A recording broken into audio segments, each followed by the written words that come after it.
నువ్వు ఒకనాడు శివభక్తితో ఉన్నావు, నీకు కూతురుగా వచ్చా. నీకు ఇవాళ శివభక్తి పోయింది, శివనింద చేశావు, నేను నీ కూతురుగా ఉండను. శివ సతీం, అందుకే సతీదేవి అవతారం. ఆమె అనుగ్రహం ఎక్కడుంటుంది అంటే శివభక్తి ఎక్కడుందో అక్కడ ఉంటుంది. భ్రమరాంబ యొక్క తత్వాన్ని ఆవిష్కరిస్తూ శంకర భగవత్పాదులు అంటారు, షట్తారాంగణ దీపికాం అన్నారు. తార అంటే నక్షత్రం, షట్తారాంగణ, గణము అంటే సమూహం. 6 నక్షత్రముల యొక్క సమూహము ఎలా ప్రకాశిస్తుందో అలా 6 బీజాక్షరముల యొక్క సంపుటిని ప్రకాశింపజేయగలిగినటువంటి అంతర్లీనమైన శక్తి స్వరూపమైన ఓ తల్లి అని కీర్తిస్తున్నారు. షట్తారాంగణ దీపికాం. 6 అక్షరములు కలిసి అమ్మవారికి సంబంధించినటువంటి ఒక గొప్ప మంత్రం ఒకటి ఉన్నది. మనకి సనాతన ధర్మంలో మంత్రమునకు ఎనలేని ప్రాధాన్యత. మననాత్ త్రాయతే ఇది మంత్ర అని. మననము ఎంత చేస్తుంటే ఆ మంత్రము అంత రక్షణ చేస్తుంది అని. అది బీజాక్షరముల యొక్క సంపుటీకరణము చేత ఏర్పడుతుంది.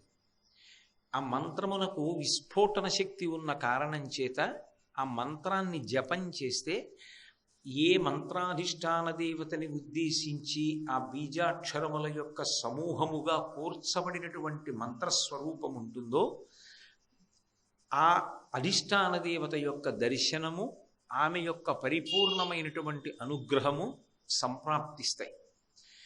ఇక్కడ శంకరాచార్యుల వారు అమ్మవారికి సంబంధించినటువంటి ఒక 6 అక్షరములతో కూడుకున్నటువంటి మంత్రం గురించి ప్రస్తావన చేశారు. శ్రీ విద్యోపాసన గురించి కొంత పరిచయం ఉన్నటువంటి వాళ్ళకి పంచదశి అనబడేటటువంటి ఒక గొప్ప మంత్రం గురించి తెలిసి ఉంటుంది. 15 అక్షరాలతో కూడుకున్నటువంటి మంత్రం. మళ్ళీ ఆ మంత్రాన్ని అమ్మవారి యొక్క భౌతికమైనటువంటి రూపానికి న్యాసం చేస్తారు. ఆ న్యాసం చేసినప్పుడు అమ్మవారి శరీరంలో ఒక్కొక్క భాగమునకు ఒక్కొక్క మంత్రము న్యాసం అవుతుంది. ఆ మంత్రంలో 15 అక్షరాలలో 6 అక్షరాలు మధ్యలోకి వస్తాయి. మధ్యలోకి వచ్చినటువంటి 6 అక్షరములతో కూడుకున్నటువంటి మంత్ర సమూహము పంచదశి మహామంత్రము యొక్క మధ్యలోకి వచ్చింది కాబట్టి దాన్ని హాదికూటము అని పిలుస్తారు. అలాగే దానికి కామరాజకూటము అని కూడా ఇంకొక పేరు ఉంది. అది అమ్మవారికి సంబంధించినటువంటి పంచదశి మహామంత్రంలో అత్యంత ప్రధానమైనటువంటి 6 అక్షరములతో కూడుకున్నటువంటి ఒక మంత్రముగా 3 సమూహంలో ఒకటిగా చేరి ఉంటుంది. ఈ అక్షరముల లోపలే ఉండి శక్తిగా దాన్ని జపం చేసినప్పుడు ఆ 6 అక్షరములను పలుకుతుంటే పలకగా పలకగా పలకగా పలకగా అలా జపం చెయ్యగా చెయ్యగా చెయ్యగా ఆ మంత్రాధిష్టాన దేవత యొక్క అనుగ్రహము కలుగుతుంది. కలిగి ఆమె సాక్షాత్కరిస్తుంది.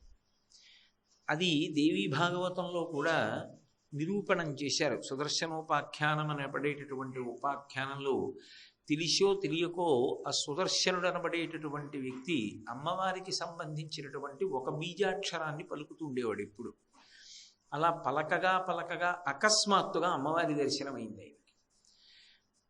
ఆ 6 అక్షరములలో అంతర్లీనంగా ఆ శక్తిని ఉంచి ఆ శక్తి విస్ఫోటనము జరిగి ఆ విస్ఫోటనము ద్వారా రక్షించగలిగినటువంటి శక్తిగా దాని యందుండి 6 అక్షరములను తేజోవంతం చేస్తూ వాటిని కాంతితో నింపి భక్తులను కాపాడుతున్నటువంటి ఆ శక్తి స్వరూపము ఏదైతే ఉందో ఆమెని ఇందులో స్తోత్రం చేస్తున్నారు. అంటే ఇది మంత్ర సంబంధమైనటువంటి విశేషం. కాబట్టి ఇది పంచదశి అనబడేటటువంటి మహామంత్రంలో హాదికూటమునకు సంబంధించినటువంటి మంత్రము. అందులో 6 అక్షరాలు ఉంటాయి కాబట్టి దానికి కామరాజకూటము అని కూడా ఒక పేరుంది. ఆ మంత్రం అమ్మవారికి సంబంధించినది. దాని యొక్క శక్తి అంతా అమ్మవారి అని తెలుసుకుంటే అక్కడ వరకు వ్యాఖ్యానానికి సరిపోతుంది. అంతకు మించి అంతి లోపలికి వెళ్ళవలసిన అవసరం ఉండదు, మంత్ర సంబంధమైన విశేషం కనుక. శివసతీం అలా ఆ పంచదశి మహామంత్రాన్ని అంతటినీ కూడా ప్రకాశింపచేసేటటువంటి శక్తి స్వరూపంగా ఉన్నటువంటి అమ్మవారు శాబ్దిక శక్తి అంటారు. శబ్ద బ్రహ్మమయీ చరాచరమయీ జ్యోతిర్మయీ వాంగ్మయీ అంటారు మీనాక్షి అమ్మవారి గురించి మాట్లాడుతూ శంకరాచార్యుల వారు. ఎందుకనంటే మనకి శబ్దము ధ్వని అని రెండు మాటలు ఉంటాయి. శబ్దము అంటే అర్థముతో కూడుకుని ఉన్నది ఏది ఉందో దానిని శబ్దము అంటారు. అందుకే వేదమునకు శబ్దరాశి అని పేరు. అదే ప్రమాణం. అసలు నిజానికి ఆ శబ్దము ఏదైతే ఉందో అదే మనుష్య జన్మకి సార్థక్యాన్ని తీసుకొస్తుంది. శబ్దము వలననే కదా ఒకరిలో ఉన్న భావము ఇంకొకరిలోకి వెడుతోంది. శబ్దము ద్వారానే కదా మాటల ద్వారానే కదా ఎంత కష్టంలో ఉన్నవాడికి శాంతి కల్పిస్తున్నాం. ఆ శబ్దమునందు అంతర్లీనమైనటువంటి శక్తి స్వరూపంగా ఉండి భావనలు అర్థమయ్యేటట్టుగా ఒకరికి ఇంకొకరికి అవగాహన స్వరూపముగా నిలబడగలిగినటువంటి శక్తి అనుభవమునకు తెలుస్తుంది, కానీ భౌతికముగా అందదు. నేను అన్న మాట మీరు పట్టుకున్నారో లేదు. ఇప్పుడు నేను ఒక మాట మాట్లాడుతున్నాను అనుకోండి, షట్తారాంగణ దీపికాం అని నేను అన్నప్పుడు ఏమిటి ఆ షట్తారాంగణ దీపికాం అన్న దాని గురించి నేను మాట్లాడుతుంటే ఓ ఇది హాదికూటములకు సంబంధించిన విశేషం అన్నమాట అని మీకు అర్థమైంది. కానీ నాలో కదిలినటువంటి భావం కానీ ఆ భావము శబ్దస్వరూపాన్ని పొందడం కానీ ఆ శబ్దము వాయువులో ప్రవేశించి రూపాన్ని పొందకుండా బయలుదేరి తరంగముల రూపంలో రావడం కానీ అది చెవిగుండా లోపలికి వెళ్ళినప్పుడు కర్ణభేరి గ్రహించి మనసుకి అందిస్తే నేను ఆవిష్కరించిన భావం మీకు తెలిసి మన ఇద్దరి మధ్య ఒక సమన్వయం ఏర్పడి ఇప్పుడు మాకు ఇది తెలిసింది అని అనడానికి హేతువైనది ఏది అంటే శబ్దము. ఆ శబ్దము ద్వారా అందుతోంది. ఇప్పుడు ఇది అనుభవంలోకి వస్తుంది. నేను చెప్పాను, మీరు విన్నారు, నేను చెప్పింది మీకు అర్థమైంది, అక్కడ వరకు తెలుస్తుంది. కానీ అసలు నాలో దీనికి సంబంధించిన ఈ భావాన్ని ఆవిష్కరించింది ఎవరు? వ్యక్తమవడానికి శబ్దస్వరూపంగా బయటికి వచ్చిందెవరు? ఆ ప్రయాణం చేసి అందరి చెవులలోంచి లోపలికి వెళ్ళిందెవరు? వెళ్ళి నేను చెప్పింది మీకు అర్థమైంది అనేటట్టుగా సభాపతిభ్యశ్చ ఓ నమో నమో అంటుంది యజుర్వేదం. సభాపతి చెప్పినది సభకు అర్థమైనది అని రెండు ఏకీకృతమయ్యేటట్టుగా నాకు ఏది తెలుసో అది మీకు తెలిసేటట్టుగా చేస్తున్నటువంటి ఆ శక్తి కనపడుతోందా? అనుభవములోకి వస్తోందంతే. శబ్దము అనుభవములోకి వస్తుంది. పృథివీ ఉందనుకోండి, అనుభవమునకు అందుతుంది, కంటితో చూడవచ్చు. అగ్ని ఉందనుకోండి, అనుభవంలోకి అందుతుంది, వేడిగా ఉందని కంటితో చూడవచ్చు. వాయువు ఉందనుకోండి, అనుభవంలో తెలుస్తుంది గాలి వేస్తోందని, కంటితో చూడగలరా? చూడలేరు. పంచభూతములే అయి ఉండొచ్చు, కానీ కొన్ని భూతముల యొక్క అనుభూతిని పొందగలరేమో కానీ వాటిని కంటితో దర్శనం చేయడం కుదరదు. నీరుంది, కంటితోనూ చూడవచ్చు, అనుభవమును పొందవచ్చు. నీళ్లలోకి దిగాను, తెలుస్తుంది. గాలి తెలియదు, ఆకాశము తెలియదు. ఒకదానికన్నా ఒకటి సూక్ష్మభూతములవుతాయి. కొన్ని అనుభవంలోకి వస్తాయంతే. కానీ శబ్దమనబడేటటువంటి శక్తి యొక్క విస్ఫోటన శక్తి ఉన్నదే, అది మనిషి యొక్క జన్మకి సార్థక్యాన్ని కల్పిస్తుంది. ఎన్నో చదువుకోవడం కన్నా సారవంతమైనటువంటి విషయాన్ని విని తెలుసుకోవడం చాలా చాలా తేలికే. అలా తెలుసుకునేటట్టు చెయ్యగలిగినటువంటి శక్తి ఎవరున్నదో ఆమెకు అంతర్లీనముగా ఒక శక్తి ఉంటుంది. అది అజ్ఞాన దాహకత్వము అంటారు. అంటే ఇప్పటి వరకు నాకు ఇది తెలియదు. షట్తారాంగణ దీపికాం అంటే ఏమిటి? ఏ 6 నక్షత్రముల యొక్క కూటమిని ఆవిడ ప్రకాశింపజేస్తోంది? అన్ని నక్షత్రాలు ఉన్నాయి కదా, ఏ 6 నక్షత్రాలు అని అనిపిస్తుంది. మంత్రమునకు ఉన్న గొప్పతనం ఏమిటంటే, మంత్రాన్ని ఉపదేశం పొందడం ఎంత కష్టమో మంత్రార్థమును తెలుసుకోవడం కూడా అంతే కష్టం. అందుకే శంకరులు అంత గంభీరంగా మాట్లాడారు. షట్తారాంగణ దీపికాం అన్నారు. 6 నక్షత్రముల యొక్క సమూహమును ప్రకాశింపచేస్తోందని. అవి నిజానికి తారాంగణ దీపికాం నక్షత్రములు కావు, అవి 6 అక్షరములు. అక్షరము నక్షత్రము వలె స్వయం ప్రకాశకం. ఈ శబ్దశక్తి ఏదైతే ఉందో అది యథార్థమునకు ప్రమాణమై మనిషి జీవితాన్నంతటినీ కూడా ఒబ్బిడి చేస్తుంది. వేదమును ప్రమాణము అంటారు. ప్రమాణము అంటే దేని బట్టి బతకాలి అంటే వేదము ప్రమాణము. వేదము ఎలా వచ్చింది? శబ్దముగా వచ్చింది. ఈశ్వరుడు మాట్లాడితే వచ్చింది. అపౌరుషేయము, దాన్ని ఎవరు రచించలేదు. కాబట్టి అది ఆయన మాట్లాడితే వచ్చింది. అంటే అసలు ఈ సృష్టిలో ప్రమాణం ఏది? శబ్దము. అటువంటి శబ్దం ఏదున్నదో అది 84 లక్షల జీవరాశులలో మనుష్యునకు తప్ప మిగిలిన ప్రాణులన్నిటికీ కూడా దేనికి పనికొస్తుంది అంటే 2 కారణాలకే పనికొస్తుంది. ఒకటి, ప్రేమతో పిలుస్తున్నాడా భయపెడుతున్నాడా అన్నది తెలుసుకోవడం వరకు మాత్రమే ఉపయోగపడుతుంది శబ్దం. ఎందుకని అంటే నేను హాయ్ అన్నాను అనుకోండి, ఎదురుగుండా ఉన్న జంతువు పారిపోతుంది. అమ్మో వీడు కొట్టేటట్టు ఉన్నాడు, అరుస్తున్నాడు అనుకోండి, దానికి తెలుస్తుంది ఆయనకి మన మీద ప్రీతి లేదు, ఆయన ఆగ్రహంతో ఉన్నాడు, మనం ఎదురుగుండా నిలబడకూడదు అనుకుంటుంది. దా అన్నాను అనుకోండి, అది ఇటు తిరిగి వస్తుంది. ఆ శబ్దానికి దానికి తెలుస్తుంది, ఓహో ఈయన ప్రీతితో మనని ఆహ్వానిస్తున్నాడని వస్తుంది. అక్కడ వరకే. అంతేగాని అది దాటి నేను దాని దగ్గరికి వెళ్ళి షట్తారాంగణ దీపికాం అన్నాను అనుకోండి, అది నన్ను నేను దాన్ని అయోమయంగా చూడాలి. అది దాటి దానికి పనికిరాదు. ఇక దాన్ని అర్థం చేసుకోగలిగిన శక్తి దాని ఎందు ఉన్నా ఒకవేళ జన్మజన్మాంతర సుకృతం చేత దాన్ని సువ్యవస్థితం చేసి ఆవిష్కరించడం కుదరదు. అది పట్టుకుంటోందని తెలియదు. అందుకే సభాప్రవేశం మనుష్యులకే తప్ప అన్యప్రాణులకు ఇవ్వరుగా. కాబట్టి మిగిలినటువంటి విషయాలు వేటినైనా సరే చాలా తేలికగా విని పట్టుకోగలిగినటువంటి శక్తిని అమ్మవారు ఎవరికి ఇచ్చింది అంటే ఒక్క మనుష్య ప్రాణికి ఇచ్చింది. అందున మంత్రమును ఉపదేశం పొంది ఆ మంత్రాన్ని మననం చేస్తే విస్ఫోటనమైనటువంటి శక్తి వలన తరించవచ్చు అనేటటువంటిది నిరూపితమైనటువంటి ప్రమాణం. ఎందరో పెద్దలు అలా తరించిన వాళ్ళు ఉన్నారు, శరీరములు మంత్రపూతం చేసుకున్న వాళ్ళు ఉన్నారు. కాబట్టి షట్తారాంగణ దీపికాం, అది నీ కంటికి కనపడదు కదా, గాలి కనపడనట్టే. అలా శబ్దశక్తిగా ఉండేటటువంటి అమ్మవారు ఒక్కసారి ఒక రూపాన్ని తీసుకుని కనపడితే బాగుండని నీకుందా? శ్రీశైలం వెళ్ళి చూడు, భ్రమరాంబయే ఆ శబ్దశక్తి, ఆమెయే శబ్దశక్తి. అందుకే పైగా శబ్దం అనేటప్పటికీ నాదం, ఆ భ్రమరము నాదం చేస్తుంది, భ్రామరి ఆవిడ. అందుకని ఆవిడ దేవాలయం వెనక ఎప్పుడూ ఆ తుమ్మెద యొక్క నాదము వినపడుతోంది. కాబట్టి షట్తారాంగణ దీపికాం శివసతీం, ఆ శబ్దశక్తి ఉన్నదే అది అజ్ఞానమును కాల్చేసి జ్ఞానమునిస్తోంది. ఇది తెలియదు అన్నది విన్న తర్వాత ఇది తెలిసినది అనిపిస్తోంది.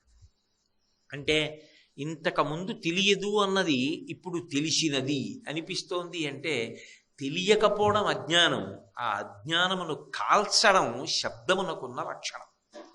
అందుకే శబ్దము అగ్నిస్వరూపం, అగ్నిస్వరూపమై అజ్ఞానాన్ని కాల్చేస్తుంది.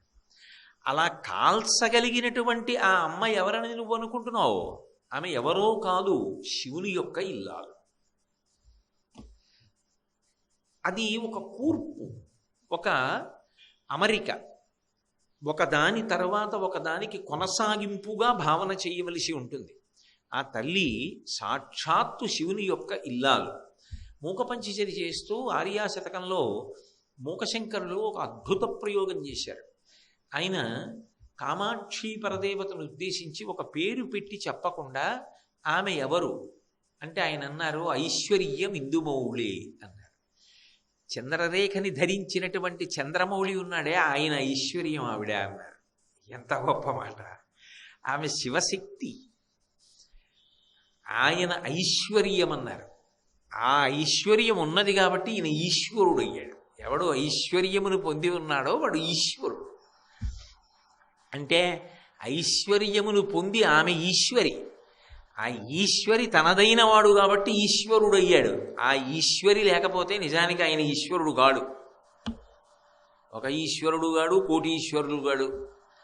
ఐశ్వర్యం ఇందుమౌళే, ఎంత పెద్ద ప్రయోగం ముఖశంకరులది. అంటే అసలు నిజానికి ఆయన ఈశ్వరుడు ఎందుకయ్యాడు అంటే ఆమె ఉన్నది కాబట్టి పక్కన, ఆమె పక్కన లేకపోతే ఆయన అసలు ఈశ్వరుడే కాలేడు. అంటే దాని అర్థం ఏమిటి?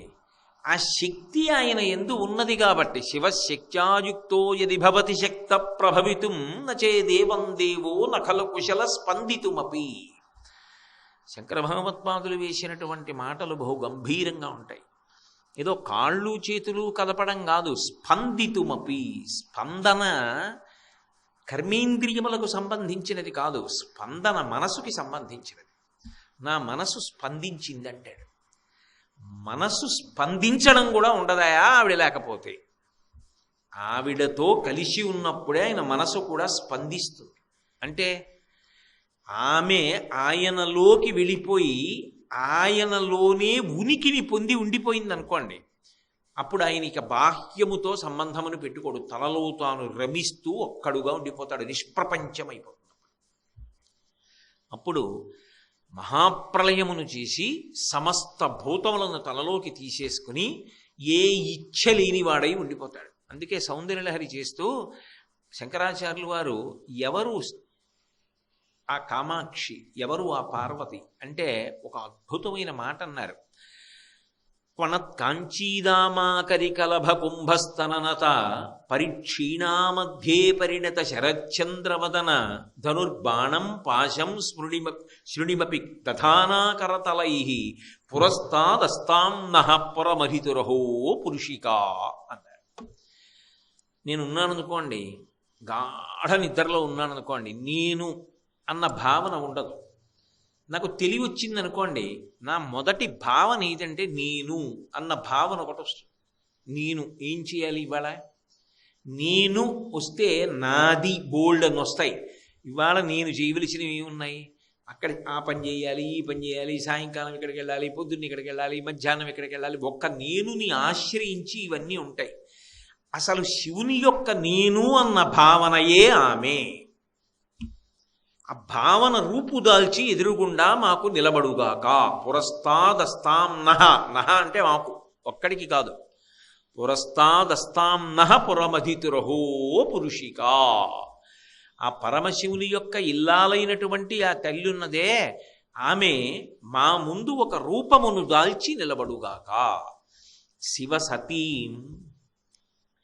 శివసతీ అన్న మాట వేయడానికి ఆ ప్రధానమైన లక్షణం ఏమిటంటే శబ్దము మంగళప్రదం. మీతో నేను మనవి చేసి ఉన్నాను కదూ, శబ్దము మీద అధికారము పొందడము, శబ్దమును ఉపాసన చేయుట అనేటటువంటిది మనిషి జీవితంలో తరించడానికి కారణం. ఒక్కొక్కరి నోటి వెంట అమంగళకరమైనటువంటి శబ్దము కూడా రాదసలు. నోరు విప్పితే మంగళప్రదమైనటువంటి మాట మాట్లాడతాడు. ఏదైనా ఒక భావావిష్కారం చెయ్యవలసి వస్తే ఏ విధమైనటువంటి అయోమయం లేకుండా, తొట్టుబాటు లేకుండా ఆ భావాన్ని శబ్దములో పొదివి పట్టుకునేటట్టుగా అక్షరములను సమూహములుగా పేర్చి వాక్య నిర్మాణం చేసి ఆవిష్కరిస్తాడు. అది ప్రజ్ఞ. ఆ ప్రజ్ఞగా కదిలేది కూడా ఎవరు అంటే ఆ తల్లి. ఎక్కడెక్కడ కదలికలున్నా ఆ తల్లి యొక్క స్వరూపమే తప్ప కదలికలన్నీ ఆగిపోయాయి అనుకోండి, ఎవరి యందు ఆగిపోయాయో, ఎవరి యందు కదిలాయో వాడు శివుడు. నేను అన్న మాట మీకు బాగా అర్థం కాలేదేమో. నేను మీకు ఒక ఉదాహరణ చెప్తే పట్టుకుంటారు. నేను ఒక తటాకం దగ్గరికి వెళ్ళి నిలబడి చూశాను. అద్దం ఎలా ఉంటుందో అలా ఉంది. దాని అడుగున ఉన్న ఆ కుళ్ళిపోయిన ఆకులు, రాళ్ళు, పెంకులు ఇవన్నీ కూడా కనపడుతున్నాయి. ఆ తటాకంలో ఏమీ కదలిక లేదు. అద్దం పెడితే ఎలా ఉంటుందో అలా ఉంది. ఇప్పుడు అలా కదలిక లేకుండా ఉన్నటువంటి సరోవరాన్ని శివుడు అంటాడు. ఇప్పుడు నేను ఒక చిన్న బెడ్డబొక్కోటి తీసి ఆ సరోవరంలో వేశా. అసలు ఇది అద్దమా నీరా అని అనుమానం వచ్చి బెడ్డముక్క వేశాను. ఇప్పుడు ఎక్కడ బెడ్డముక్క వేశానో అక్కడ తరంగములు వస్తాయి, నీటిలో కదలికలు వచ్చాయి. ఎక్కడొచ్చాయి కదలికలు? నీటిలో వచ్చాయి. నీరు లేని తరంగము లేదు, తరంగము లేని నీరు ఉంటుంది. కెరటములు లేని సముద్రం ఉంటుంది, సముద్రం లేకుండా కెరటాలు ఉండవు. ఇప్పుడు ఆ తరంగములు బయలుదేరి వచ్చాయి. ఎక్కడొచ్చాయి? ఆ తటాకములోనే వచ్చాయి. అలా ఒడ్డుకి వెళ్ళినటువంటి తరంగాలు మళ్ళీ ఒక 5 నిమిషాల తర్వాత ఆ తటాకములోనే లీనమైపోయి తరంగములు లేకుండా మళ్ళీ అద్దంలా అయిపోయి. అంటే కదలిక ఎక్కడొచ్చింది? శివుడిలో వచ్చింది. కదలిక ఎందులోకి అణిగిపోయింది? శివుడిలోకి అణిగిపోయింది. అందుకని శివసతీం, ఈ కదలికలన్నీ, ఈ శక్తి అంతా ఎవరిని ఆశ్రయించి ఉంటుంది అంటే శంకరుణ్ణి ఆశ్రయించి ఉంటుంది.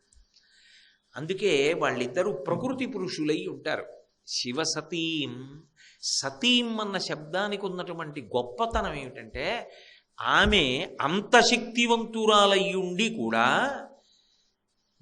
ఆయనతో కలిసి ఉండని నాడు ప్రయోజనమును ఆవిష్కరించారు. మళ్ళీ కొంచెం మీ మాట యోమయంగా ఉంది అంటారేమో. నా దగ్గర గంటకి 100 కిలోమీటర్ల వేగంతో వెళ్ళిపోగలిగినటువంటి ఒక 4 చక్రములు కలిగిన వాహనం ఉంది.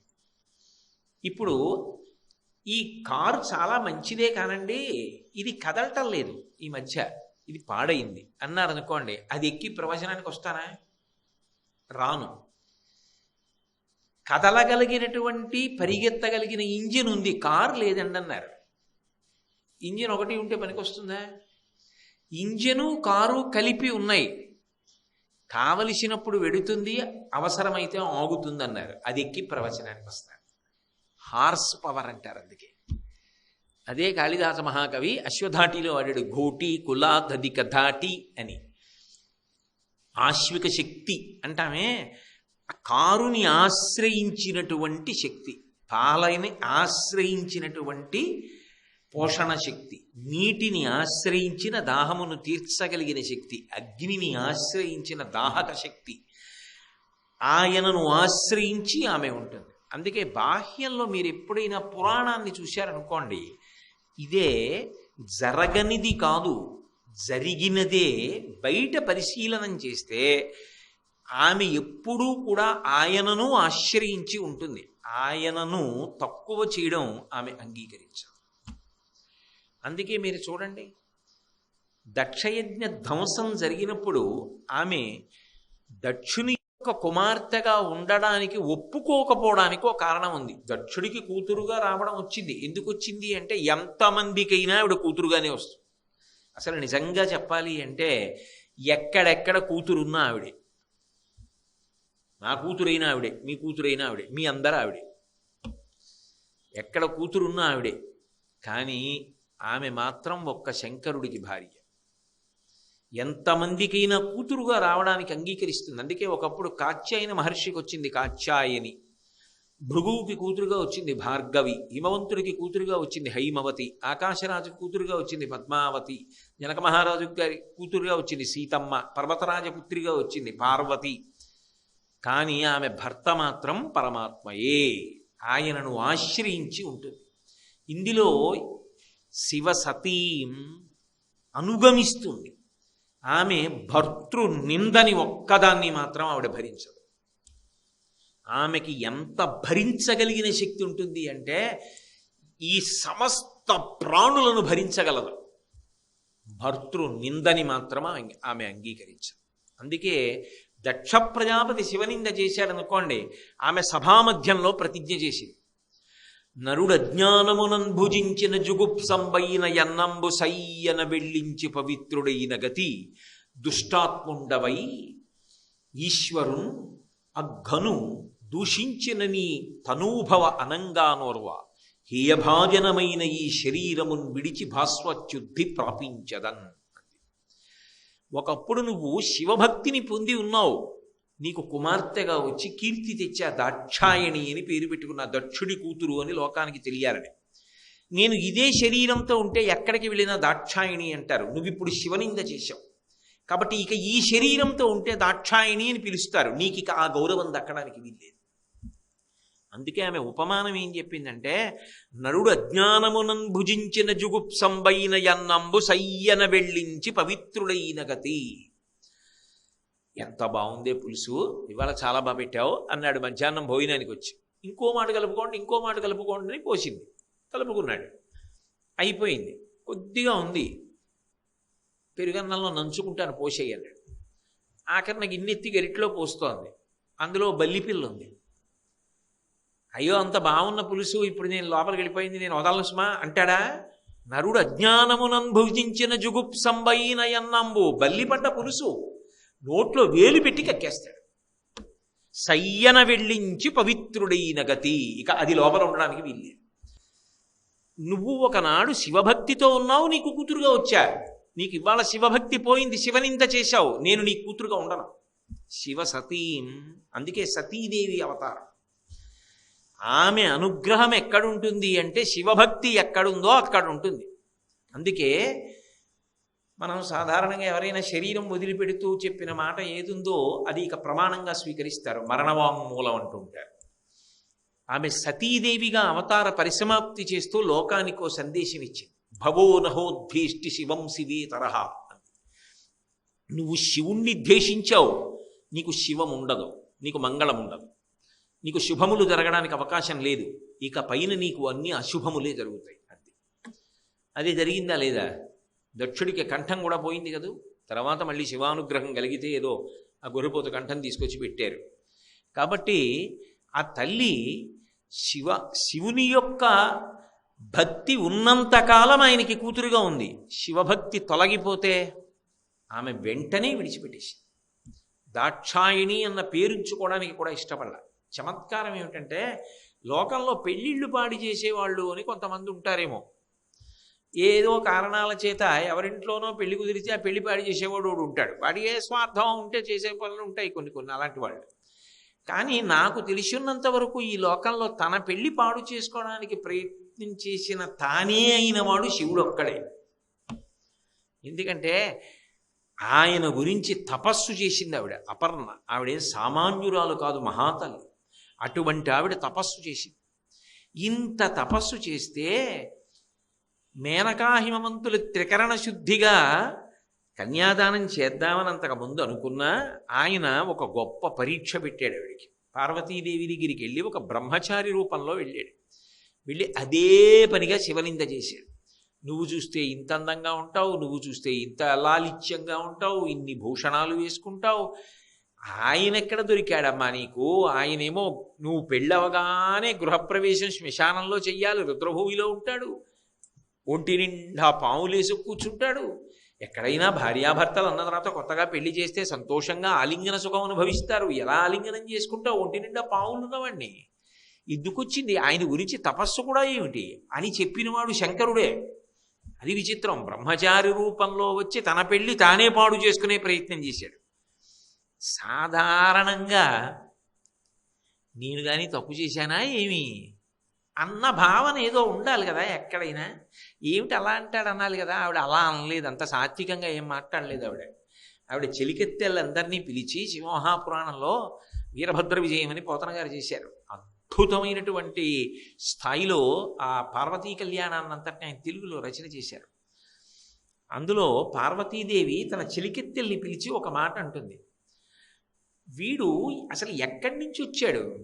వీడట బ్రహ్మచారి అట, వీణుల పెట్టగరాని మాటలే అడుచునున్నవాడు, నమశివాయయుండడగరాదు, వీని దుర్మార్గుని పండ్లుడగ వేసి ద్రుబ్బుడని ఉగ్రత పల్కిన కాంతలందరూ అన్నాడు. ఎవడు వీడు? బ్రహ్మచారే. నమశివాయ ఈ మాట తప్ప ఇంకొక మాట వినకూడదు. వీడెవరు శివనింద చేస్తున్నాడు? వీడు బ్రహ్మచారా పైగాను. కాబట్టి పండ్లుడగ వేసి ద్రుబ్బుడని ఉగ్రత పల్కిన మహాకోపంతో చెలికెత్తెల్ని పిలిచి పళ్ళు ఊడిపోయేటట్టు కొట్టి వీటి ఆతలకు లాగేయండి. ఏం మామూలు సత్కారం కాదు. ఆ చుట్టూ ఉన్న చెలికెత్తెలందరూ ఈ బ్రహ్మచారి మీద పడ్డారు, కొట్టి అవతలకి లాగేస్తామని. అప్పుడు ఆయన శంకరుడుగా ప్రత్యక్షం అయితే ఆవిడ సిగ్గుపడింది. అంటే ఆవిడ భర్తయే వచ్చి ఏదో సరదాకి తనని తాను నింద చేసుకున్న ఆవిడ ఒప్పుకోదు. అందుకేగా గౌరి అయింది.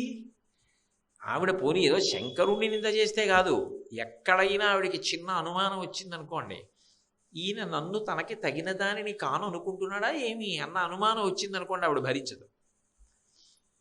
అసలు ఆయనకి పాపం రంగు ముచ్చట్లు ఇలాంటివి ఏమి ఉండవు. శివుడికి స్ఫటిక మణినిభం తెల్లగా ఉంటాడు. ఆవిడ కాళీ నల్లగా ఉంటుంది. ఏమో ఎందుకన్నాడో, ఏదో అసలు జరగవలసిన ప్రయోజనం వేరే ఉంది, రాక్షస సంహారం జరగాలి. ఓసారి ఇలా ఆవిడ వంక చూశాడు, ఓసారి తన వంక ఇలా చూసుకున్నాడు. చూసుకుని నవ్వు నవ్వి కాళీ అన్నాడు.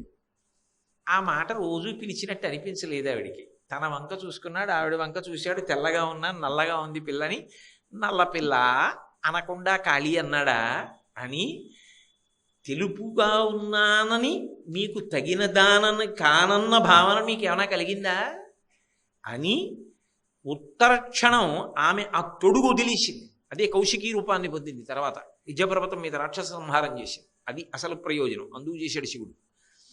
ఆమె తెలుపు, పసుపు, ఎరుపు రంగులు కలిసినటువంటి గౌరవర్ణాన్ని పొంది పక్కన కూర్చుని, ఆ పుట్టి తెలుప ఈ గౌరవర్ణమా ఏది బాగుందండి, ఏమిటి కాళీ అన్నందుకే ఇంత ఉద్ధతి అన్నాడు. ఏమో మీకు తగిన దానను నేను కానన్న మాట సూచనప్రాయంగా మీ నోటి వెంట వచ్చినా నేను తట్టుకోలేను.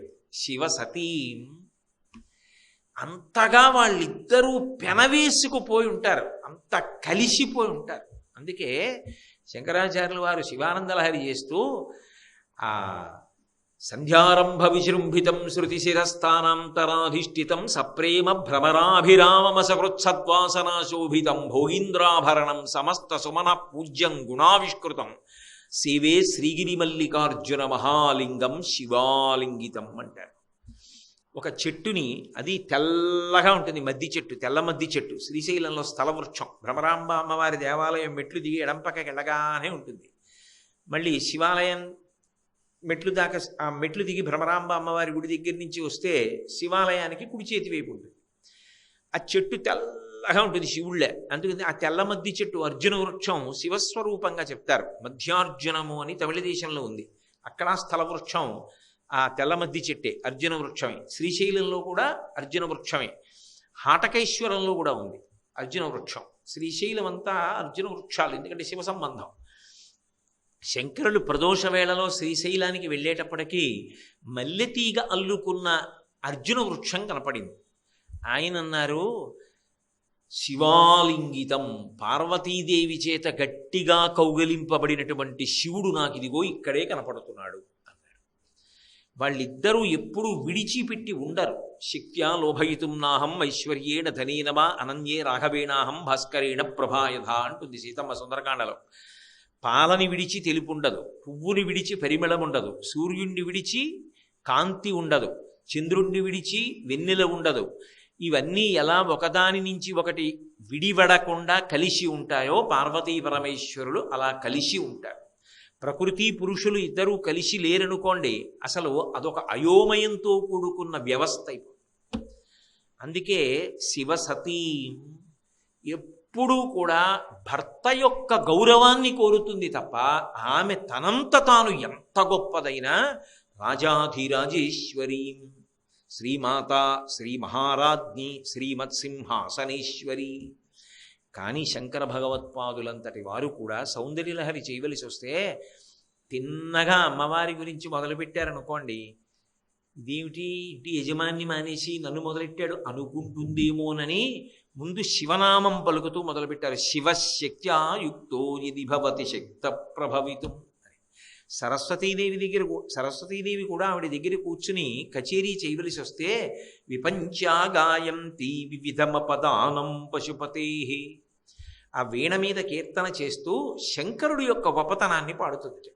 శంకరుడు అంత గొప్పగా ప్రవర్తించడానికి లోపల శక్తి స్వరూపంగా ఉన్నది ఆవిడ కాదు. కానీ ఆవిడ శివసతీం, శివనామ సంకీర్తనము ఆవిడకి అంత ఇష్టం. శివ శివ అన్నారనుకోండి ఆవిడ పొంగిపోయి. అది ఆమె యొక్క పతివ్రత ధర్మము, ఆమెకు భర్త పట్ల ఉన్నటువంటి పరమ గౌరవం అటువంటి. కాబట్టి ఆ శబ్దశక్తి ఉన్నదే అది నిజానికి శివుడితో కలిసి ఉంటుంది. అందుకే మీరు చూడండి, అర్థమును ప్రతిపాదించేటటువంటి శబ్దము ఏదైనా సరే ఘర్షణ చేత ఉరిపిడి చేత వస్తుంది తప్ప తనంత తానుగా వచ్చే అవకాశం ఉండదు. భారతీయ సంగీత పరికరములు ఉంటాయి. వీణ ఒక తీగని గోటితో మీటారనుకోండి, అందులోంచి శబ్దం వస్తుంది. వైలిన్ ఒక తీగ మీద పుల్ల పెట్టి రాపాడించారనుకోండి, అందులోంచి శబ్దం వస్తుంది. కంఠము వాయువుతో ఉరిపిడి వచ్చిందనుకోండి, అప్పుడు ఆ శబ్దము పైకొస్తుంది. మృదంగము చర్మ సంబంధమైన వాద్యము, దాన్ని వేళ్లతో కొట్టారనుకోండి శబ్దం వస్తుంది. ధ్వని అర్థం ఉండదు. ఏదో పసిపిల్లవాడు ఉంగా ఉంగా అన్నాడు అనుకోండి తెల్లారకట్ట, దానికి ఏమిటండి అర్థం అని అడిగారు అనుకోండి, ఏమిటి ఉంటుంది అర్థం? దానికి ఏం అర్థం ఉండదు. నా మనవడు ఉంగా అంటున్నాడని సంతోషించాలి అంతే. అంతేగాని ఉంగాకు అర్థం ఏమి అంటే అదేం ఉండదు. అలాగా అంటే అర్థము ఉండకపోయినా వచ్చిన శబ్దం ఏదున్నదో దానిని ధ్వని అంటారు. అర్థముతో కూడుకున్న దాన్ని శబ్దము అంటారు. శబ్దము ఒక ఆధారమును ఆశ్రయించి ఉంటుంది. అది ఏదో ఒక ఘర్షణ పొందిందనుకోండి అభివ్యక్తము. మృదంగం ఉందనుకోండి, చర్మ సంబంధమైన వాద్యం, దాన్ని అలా వేదిక మీద పెట్టారనుకోండి తనంత తాను మోగదు. ఒకడొచ్చి వేళ్లతో కొట్టాడనుకోండి మోగుతుంది. అంటే ఘర్షణ కావాలి. శబ్దశక్తి ఎప్పుడూ కూడా ఆశ్రయించి ఉంటుంది ఇంకొక దాన్ని. అది ఉరిపిడి చేత పైకొస్తుంది. ప్రకృతి పురుషులు ఎలా ఉంటారో శబ్దము కూడా అంతే. శబ్ద బ్రహ్మమయీ చరాచరమయీ జ్యోతిర్మయీ వాంగ్మయీ. అయితే చాలా గొప్ప విషయం ఏమిటంటే ఈ శబ్దము చివర లయం ఎక్కడైపోతుంది అంటే, ఎక్కడ నుంచి శబ్దములు ఉత్పన్నమవుతాయో అక్కడికి వెళ్ళిపోయి లయమైపోతుంది. దాన్ని నాదోపాసన అంటారు.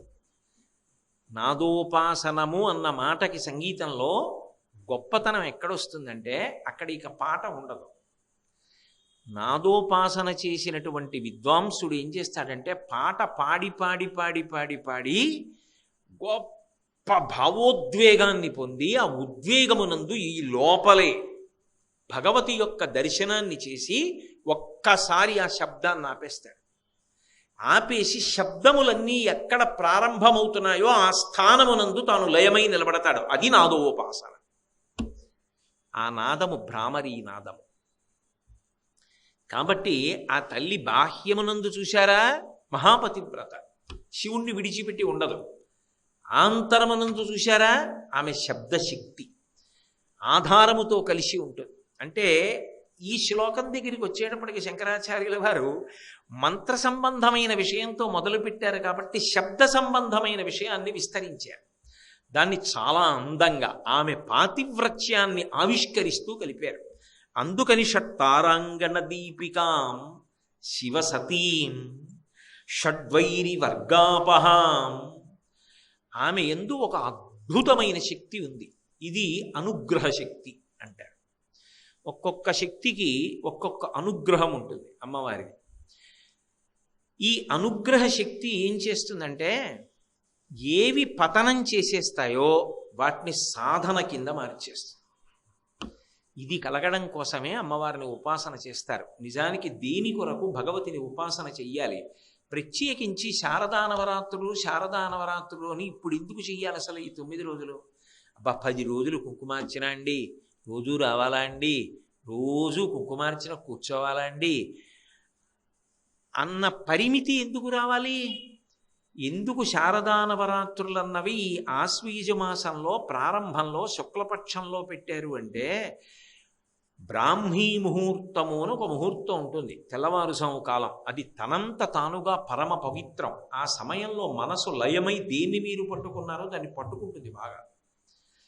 ఈ సంవత్సరాన్నంతటినీ కలిపి ఒక రోజుగా మీరు పరిగణన చేస్తే ఈ శారదానవరాత్రులు వచ్చినటువంటి ఆశ్వీజ మాసానికి సంబంధించినటువంటి మొట్టమొదటి 9 రోజులు బ్రాహ్మీ ముహూర్తంతో సమానం. ఒక సంవత్సరాన్ని రోజుగా పరిగణిస్తే ఇది అమ్మవారి ఉపాసనతో ప్రారంభం కావాలి. అందుకే మీరు ఒక చమత్కారం చూడండి. అసలు నెలలు చెప్పినప్పుడు మొదటి నెల ఏది? చైత్రం. చైత్రము, వైశాఖము, జ్యేష్ఠము, ఆషాఢము, శ్రావణము అని కదా చెప్తాం. నక్షత్రాలు చెప్పారనుకోండి, మొదటి నక్షత్రం ఏది? అశ్విని. అశ్విని నక్షత్రంతో చంద్రుడు కూడాడు అనుకోండి, ఏ మాసం వస్తుంది? ఆశ్వీజ మాసం వస్తుంది. మొదటి నక్షత్రంతో కూడిన మాసం మొదటికి వచ్చిందా? రాలేదు. 27 నక్షత్రాల్లో 13 అటు 13 ఇటు వదిలితే చిత్తా నక్షత్రంతో కూడితే చైత్రమాసం మొదటికి వచ్చింది. ఉపాసనలో మాత్రం మొదటి మాసం ఏది అంటే ఆశ్వీజ మాసం. అక్కడ మొదలవుతుంది. అందుకే ముందు గణపతి పూజ భాద్రపద మాసంలో విఘ్నేశ్వరుడికి మహానుభావ ఏ విఘ్నాలు లేకుండా చెయ్యి అని ఆయనకు నమస్కారం పెట్టి శ్రీ గురుభ్యో నమః, ఆషాఢ మాసంలో గురువు గారికి నమస్కారం పెట్టి అమ్మవారి దగ్గరికి వచ్చి కూర్చుంటాడు. ఇది బ్రాహ్మీ ముహూర్తం సంవత్సరంలో. ఇప్పుడు అమ్మవారి ఉపాసన చేశారనుకోండి, ఆ ఉపాసన వలన ఫలితమేమి? నాకు మనవడు పుట్టాలండి, నాకు మనవరాలు పుట్టాలండి, నేను ఆరోగ్యంగా ఉండాలండి, మా ఆవిడ ఆరోగ్యంగా ఉండాలి, నా కుటుంబం సంతోషంగా ఉండాలి, అందరూ సంతోషంగా ఉండాలి, మంచిదే, అందులో తప్పేమీ లేదు, కోరవలసింది. అవి ఒక గృహస్థుకి ఉండవలసినటువంటి అవసరములు. అవి ఇవ్వడం పెద్ద కష్టము కాదు ఆవిడికి. ఆవిడ కామకోటి అది కాదు. ఆవిడ మనిషి జన్మని మనిషి జన్మగా సార్థక్యమిస్తుంది. అది శారద. అందుకే మొదటి 3 రోజులు మహాకాళి, తర్వాత 3 రోజులు మహాలక్ష్మి, తర్వాత 3 రోజులు మహాసరస్వతి. 9 రోజులు అలా ఉపాసన చేస్తారు సరస్వతీ పూజ అని. ఎందుకని అంటే ముందు మహాకాళీ స్వరూపాన్ని ఉపాసన చేసి దుర్గుణములను వదిలిపెట్టాలి. మహాలక్ష్మి ఉపాసన ద్వారా సుగుణములను అలవరుచుకోవాలి. సరస్వతి అనుగ్రహము వలన సిద్ధిని పొందాలి. అది నవరాత్రి క్రమం. అప్పుడు 9 ఏమైంది, తర్వాత 10లో చేరింది. ఏది 9? అంకెల్లో పెద్దది, సంఖ్యలో చిన్నది 10. 1 పక్కన 0 అయిపోయింది. ఏదా 1? పరమాత్మ. దాని పక్కన పూర్ణత్వాన్ని పొందింది. పూర్ణమద పూర్ణమిదం పూర్ణాత్ పూర్ణముదచ్యతే పూర్ణస్య పూర్ణమాదాయ పూర్ణమేవావశిష్యతే. అందుకు నవరాత్రులు. రాత్రి ఏం చేస్తాం? పడుకుంటాం అప్పుడు ఇప్పుడు కూడా. మరి రాత్రులు ఏమిటి? రాత్రి అంటే చీకటి. చీకటిలో ఉన్న వస్తువు ఉన్నట్టుగా కనిపించదు, దాని వలన భయం.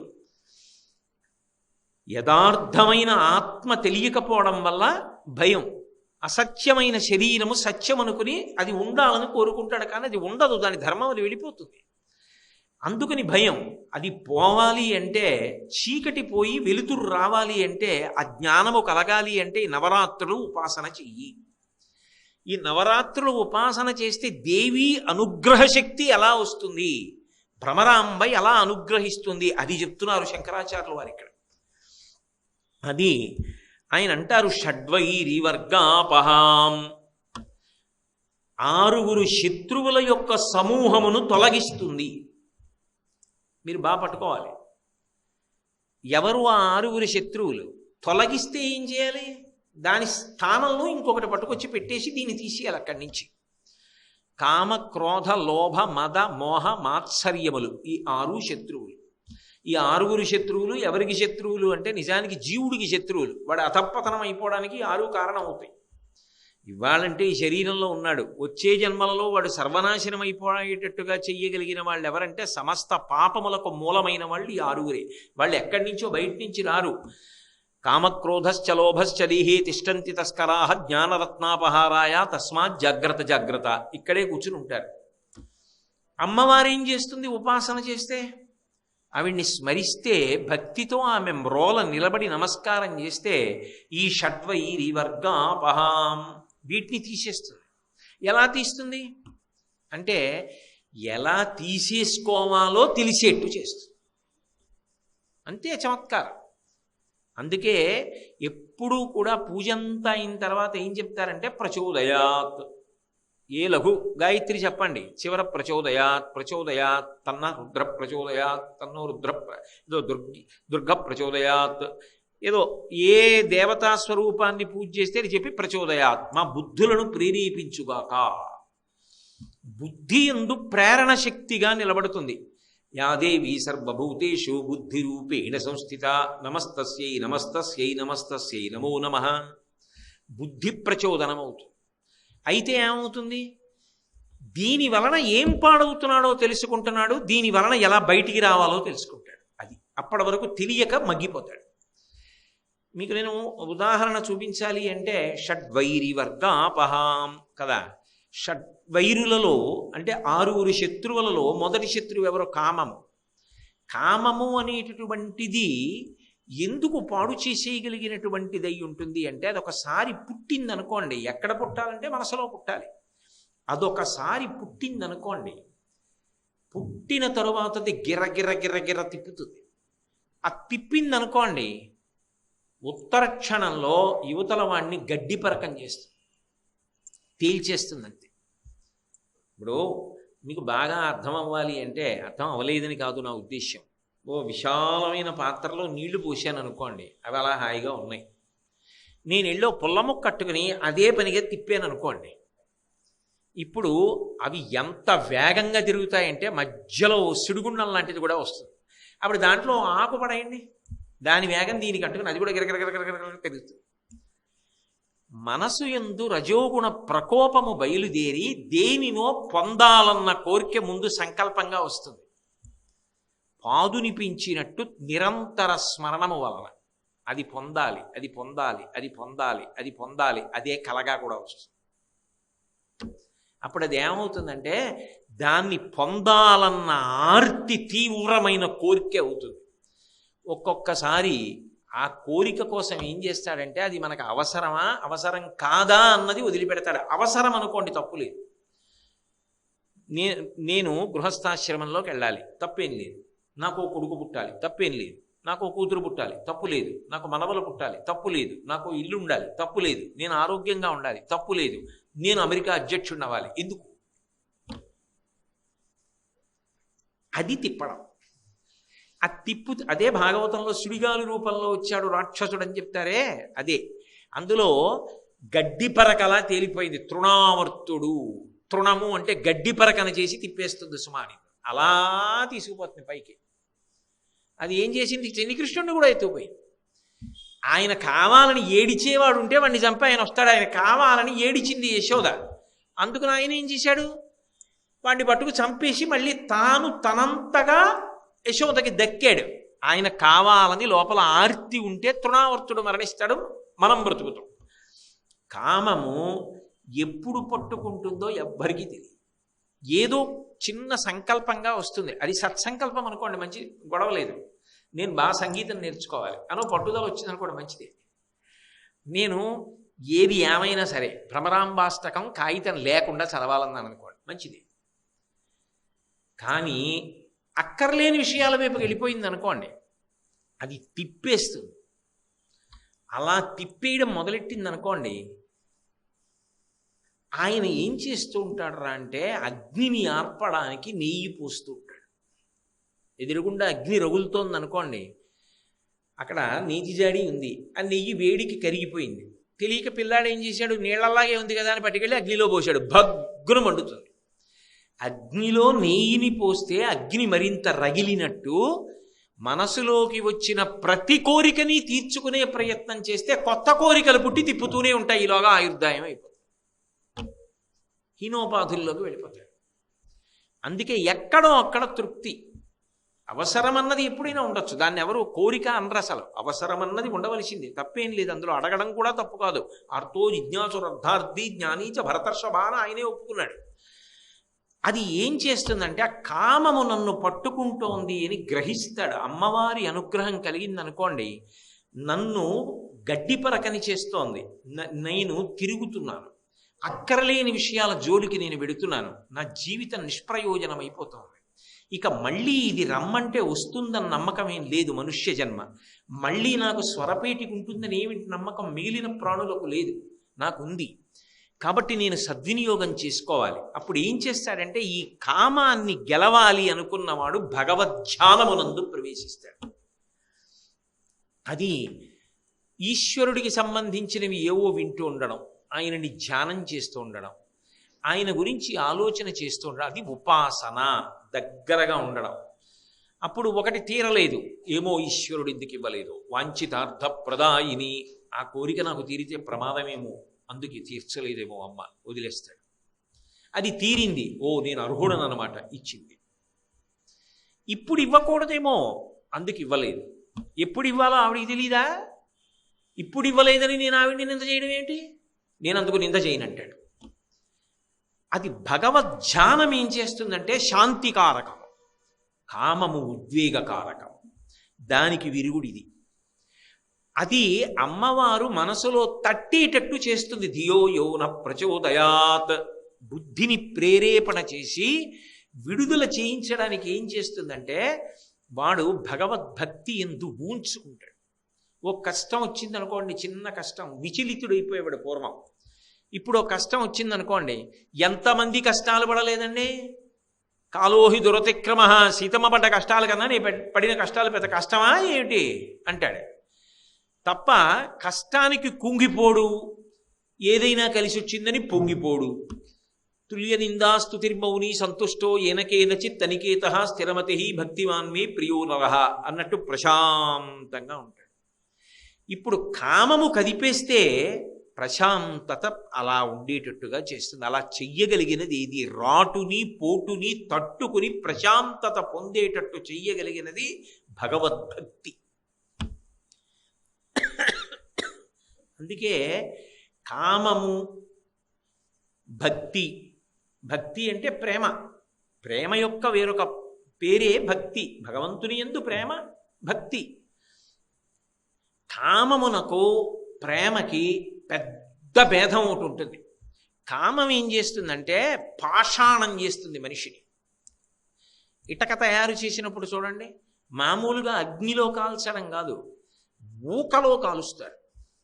తుషాగ్ని అని అలా రగులుతూనే ఉంటుంది, గట్టిగా అవుతుంది. మెత్తటి మట్టి గట్టి ఇటకలా తయారవుతుంది. భగవద్భక్తి ఏం చేస్తుందంటే ఇటక లాంటి వాణ్ణి మెత్తగా కరిగిపోయేటట్టు చేస్తుంది. అందుకే భగవద్భక్తి ఎందు ఏమవుతాడంటే ఎవరి కొరకు బయలుదేరాడో వాడి ఎందు లీనమైపోతాడు. ఓ ఉప్పు బొమ్మ ఒకటి, ఉప్పు బొమ్మ అంటే ఎక్కడి నుంచి రావాలి? సముద్రంలోంచి ఉప్పు వచ్చింది, ఆ ఉప్పుతో ఓ బొమ్మ వచ్చింది. ఆ బొమ్మ అంది, దానికి ఎవడో ప్రాణప్రతిష్ఠ చేశాడు, మండాసురుడికి చేసినట్టు. ఆ ఉప్పు బొమ్మ అంది, నేను సముద్రపు లోతు కనిపెట్టాలి, అది మా అమ్మ ఒడి కదా అంది. కనిపెట్టు, ఎవరొద్దన్నారు? ఆ ఉప్పు బొమ్మ సముద్రం అడుక్కి వెళ్ళడం మొదలెట్టింది. సముద్రం అడుక్కి వెళ్ళడానికి ప్రయత్నించిన ఉప్పు బొమ్మ సముద్రం అడుక్కెళ్ళి లోతు కనిపెట్టి పైకి వచ్చేస్తుందా? మధ్యలోనే సముద్రంలో కలిసిపోతుంది.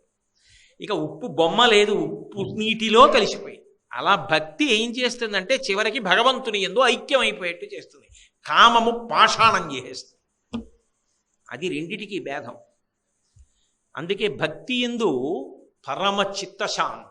అందుకే శంకర భగవత్పాదులు శివానందలహరి చేస్తూ అంకోలం నిజబీజ సంతతి రయస్కాంతోపలం సూచికా సాధ్వీ నైజ విభుం లతాక్షితిరుహం సింధు సరిద్వల్లభం ప్రాప్నోతీహ యథా తథా పశుపతే పాదారవిందద్వయం చేతో వృత్తిరుపేత్య తిష్టతి సదా సా భక్తిరిత్యుచ్యతే అంటారు. కదిలి కదిలి కదిలి కదిలి నది వెళ్ళి సముద్రమునందు కలిసిపోతే ఇక నది సముద్రము అని రెండు లేవు. నది నీరు లేదు, నది పేరు లేదు, నది నీటి రుచి లేదు, సముద్రమునందు కలిసిపోయింది, ఇక విడదీయలేరు. భక్తి భగవంతుని యందు మొదలై భగవంతుని యందు పరిసమాప్తమైపోతుంది. కరిగిపోయేటట్టు చేసేది భక్తి. అందుకే అది శాంతినిస్తుంది. భక్తి శాంతికారకము, కామము ఉద్వేగ కారణం. ఉద్వేగ కారణమైన కామమును తొలగించి భగవద్భక్తినిచ్చి శాంతినిస్తుంది. అప్పుడు ఏం చేస్తాడంటే ఏది రానివ్వండి, ఆయన్ని ఆశ్రయించి ఉంటాడు. దానికి ఎవరినో వీళ్ళ వల్ల నాకు అనడం కాదు, నా పురాకృత కర్మ విశేషానికి ఫలితం ఇలా వచ్చిందంటే అంటాడు. దీన్ని భరించలేకపోతున్నాను కాబట్టి ఈశ్వర ఇంకెప్పుడు ఇటువంటి తప్పులు చేయకుండా నన్ను కాపాడంటాడు. అందుకే అది తనకు శాంతి, తన చుట్టూ ఉన్న వాళ్ళకి శాంతి. షడ్వైరి వర్గాపహాం. ఆవిడ ఏం చేస్తుంది అంటే కామము ఎక్కడ ఉద్ధృతమైనదో అక్కడ భగవత్ సంబంధమైన ధ్యానము కలిగేటట్టు చేస్తుంది. ఆ పెనుమార్పు తీసుకొస్తుంది. తెలియకుండానే ఇందులోంచి అందులోకి ఎడతాడు. ఇక్కడ ఎంత వేగంగా ఉండేవాడో అక్కడ అంత వేగంగానూ ఉంటాడు. ఇప్పుడు ఏం చేస్తాడు?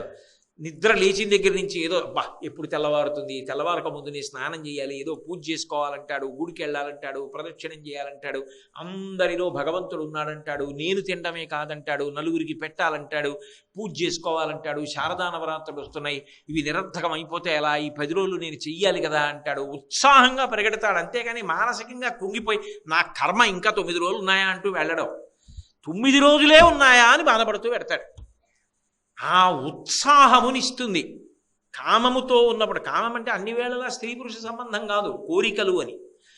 అక్కడ ఉద్వేగంతో ఎలా తిరిగేవాడో సంతోషం కోసం ఇక్కడ కూడా ఆ సంతోషం కోసం అలాగే తిరుగుతాడు. అంటే లౌకిక కామము ఈశ్వర కామముగా మారుతుంది, ధ్యాన స్థితిని ఇస్తుంది.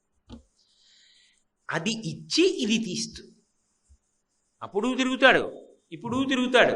కానీ ఆ తిరగడంలో తనకి అశాంతి, తన చుట్టూ ఉన్న వాళ్ళకి అశాంతి.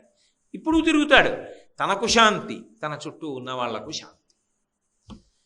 అలాగే క్రోధం, అదొక భయంకరమైనటువంటి శత్రువు. క్రోధం అనేటటువంటిది ఒకటి ఉందనుకోండి, ఆయన ఎంత మంచివాడు కానివ్వండి, ఎన్ని మంచి గుణములు ఉండనివ్వండి, ఆయన ఇంటికి వస్తున్నాడంటే భయం, ఇంట్లో ఉన్నాడంటే భయం, ఆఫీస్కి వస్తున్నాడంటే భయం, ఎక్కడికి వస్తే అక్కడే భయం. అమ్మో క్రోధధారండి ఆయన, గబుక్కుని ఏమంటాడో తెలీదు, ఇప్పుడు ఇలా ఉన్నాడు కదా అని ఇలాగే ఉంటాడని నమ్మడానికి ఏమి ఉండదు. చటుక్కుని ఎంత మాట అయినా అనేస్తాడు, ఎంత కోపానికైనా వెళ్ళిపోతాడు. చిత్రం ఏమిటంటే కోపానికి ఒక గొప్ప లక్షణం ఉంటుంది. వాడు తనకి తాను కితాబునిచ్చుకుంటాడు ఆఖరు. నాకు చాలా కోపం అండి అంటాడు. అంటే అలా ఉండడం గొప్ప అని అనుకుంటూ ఉంటాడు. అది అజ్ఞానమేగా. తన శత్రువుని తాను కౌగిలించుకుంటున్నాడు, అగ్నిని కౌగిలించుకుంటున్నాడు, శలభము అగ్ని మీదకి వెళ్ళినట్టు వెడుతున్నాడు.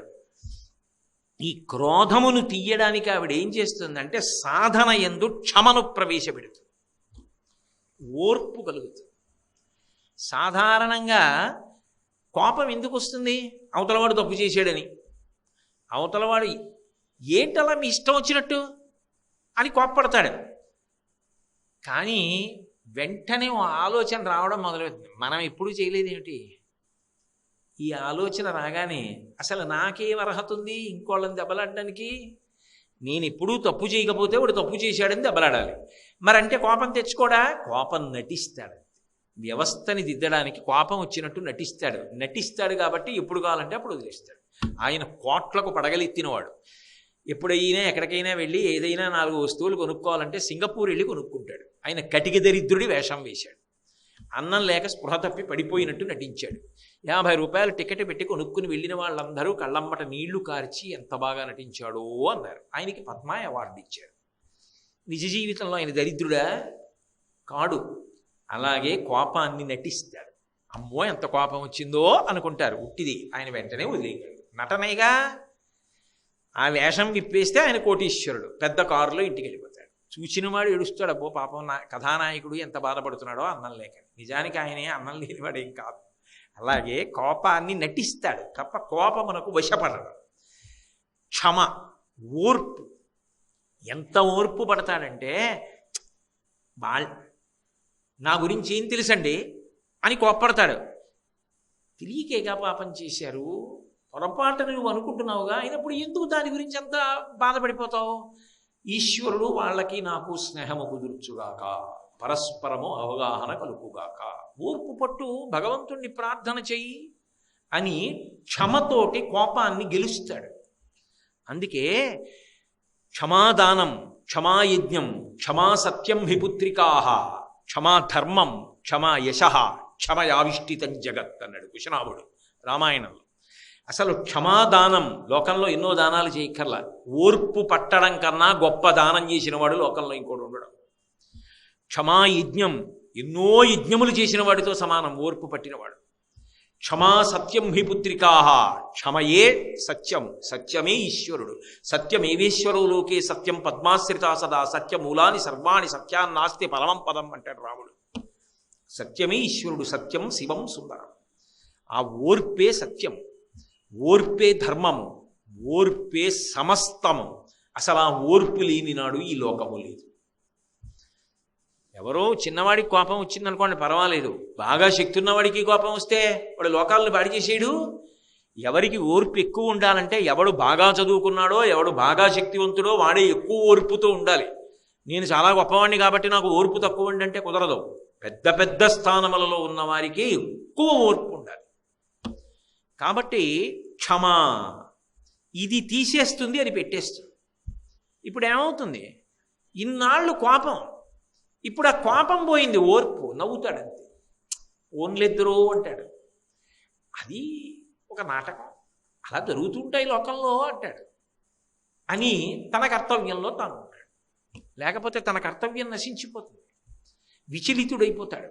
అలా అవ్వకుండా ఊంచుకుని ముందుకెడతాడు. అది క్రోధము స్థానములో క్షమని తీసుకొచ్చి పెడుతుంది. అది షడ్వైరి వర్గాపహాం, అందుకు ఉపాసన. దాని చేత జన్మ ధరించాలని. కామము, క్రోధము, లోభము. లోభము అంటే స్వార్థం, ఎందుకైనా పనికొస్తుంది, ఎవ్వరికి ఏమీ ఇవ్వడం.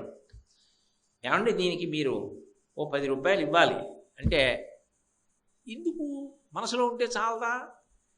మరి మీ అబ్బాయికి మామిడి పళ్ళు పంపించడం ఎందుకు, మనసులో ఉంటే చాలదా? మరి మీ అబ్బాయి తినాలని మామిడి పళ్ళు పంపించావు, మనసులో ప్రేమ ఉంది కాబట్టి మామిడి పళ్ళు పంపించావు. భగవంతుని విషయంలో మనసులో ఉంటే చాలదా అంటే మెట్ట వేదాంతం అంటారు. అది లోభము. అన్నీ ఉండిపోతాయి అనుకుంటూ ఉంటాడు.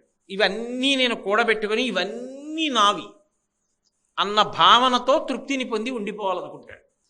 ఈ లోభము విరగడం అంత తేలిక విషయం కాదు. దాని అసాధ్యం కోలాలి కానీ అంటుకోవాలి కానంటే ఒక్కసారి అది కానీ ₹1 అంటుకుంటే ఇంకా దొదలదు. అది ఎంత గొప్పగా ఉంటుంది అంటే ఎలకల్ని పట్టుకోవడానికి ఈ మధ్యకాలంలో కొత్తగాను గమ్ ప్యాడ్స్ అని వస్తున్నాయి, జిగురుతో కూడుకున్నటువంటి పలకలు. దాని మీద ఏదో వడో పకోడియో పెట్టారనుకోండి, ఎలక దాని మీదకి ఎక్కుతుంది, అంతే. స్థిరోభవ వరదోభవ ఏ కదలదు, కాళ్ళు దానికి అంటుకుపోయి అలాగే ఉంటుంది. ఒకవేళ నిజంగా పట్టిన వాడికి దయగలిగిన వాడు కూడా తీయడిది.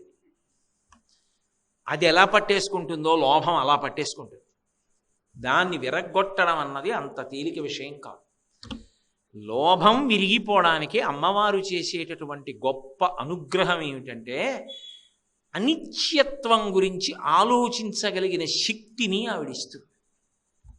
మంచిదేనయా, ఇలా రూపాయి కూడబెట్టావు.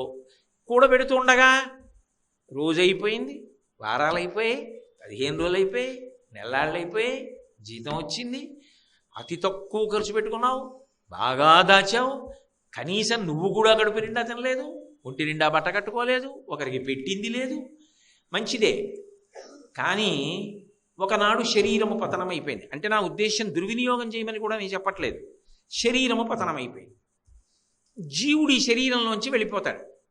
వాడు ఏం చేయాలి? ఇంకో శరీరంలోకి వెళ్ళాలి. మళ్ళీ అక్కడికి వెళ్ళాక కూడా ఆకలి, దాహము ఇవన్నీ ఉంటాయిగా. అక్కడ ఓ పిల్ల ఉంటుంది, అక్కడ పిల్లలు ఉంటారు.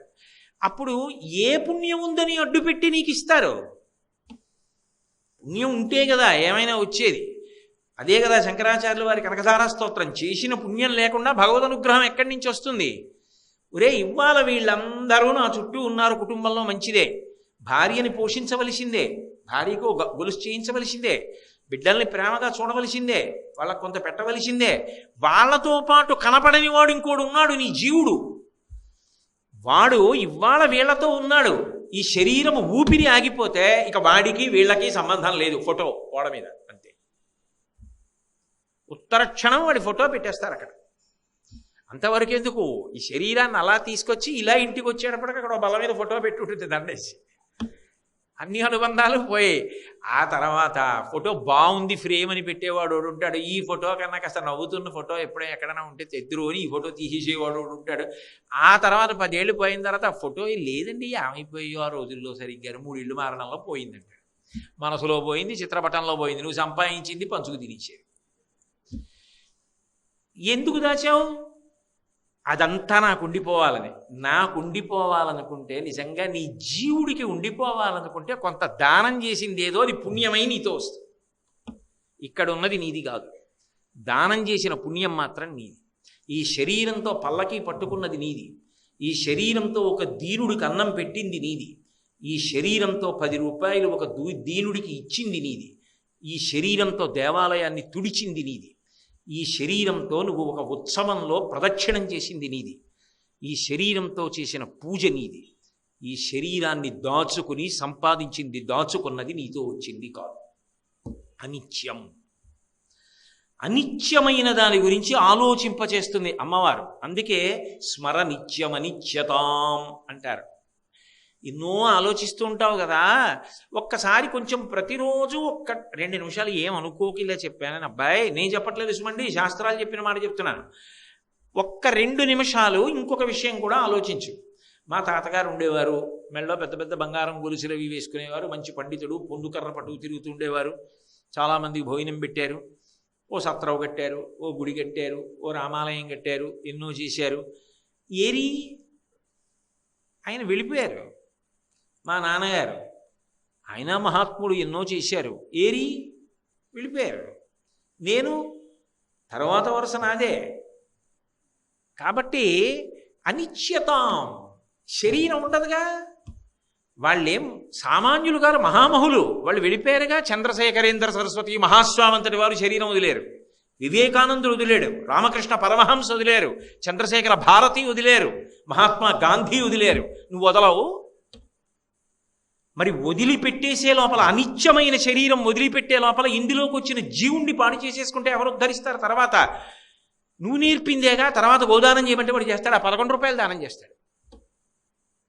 కాబట్టి ఇక్కడ ఉండగా అనిత్యమైన దానిని స్మరించడం అలవాటైతే నిత్యమైన దాని కోసం తాను దానం చేయడం అలవాటు.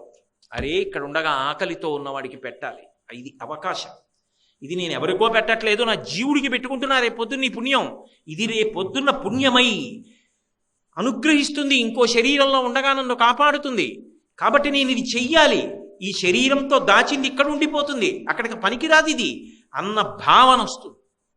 కురు పుణ్యమహోరాత్రం స్మరనిత్యమనిత్యత, నిత్యానిత్యములను గురించి ఆలోచింపచేస్తుంది.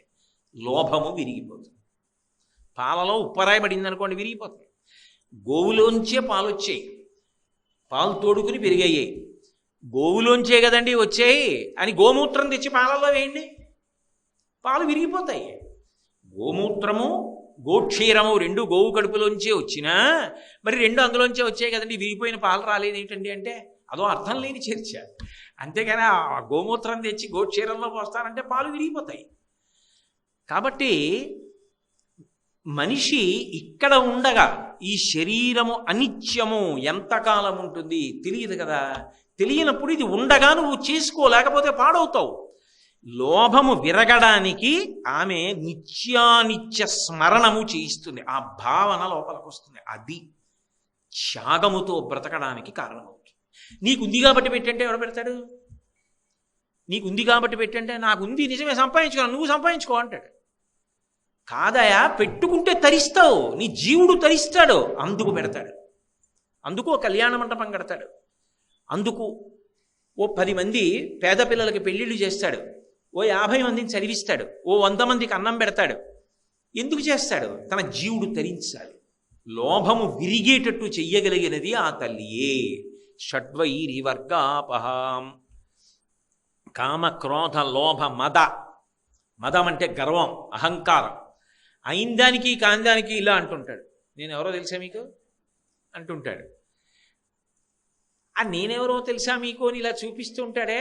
అలా అన్నప్పుడల్లా సాధారణ, అంటే మీ బోట్ల గురించి నేను మాట్లాడటం లేదు, మీరు పెద్దలు, అటువంటి లక్షణం లేనివారు. నా బోటిగాడి గురించి చెప్తున్నది. మీరు ఎవరు వేసుకున్నారు ఇలా, చక్కగా వింటున్నారు, నేనేగా ఇలా ఇలా అంటున్నది. ఇలా అంటుంటాడు. ఇలా అన్నప్పుడల్లా ఏం చెప్తాడు అంటే, నేను తెల్లగా ఉంటాను, నేను పొడవుగా ఉంటాను, నాకు 10 పద్యాలు వచ్చు, నేను 1 గంటన్నర మాట్లాడతాను. ఇవన్నీ తనకి ఉన్నటువంటివి ఏవో గుణములను గురించి చెప్పి తన యందు ఆపాదించుకుని నేను అవి, అందుకని నేను గర్వపడుతూ ఉంటాను.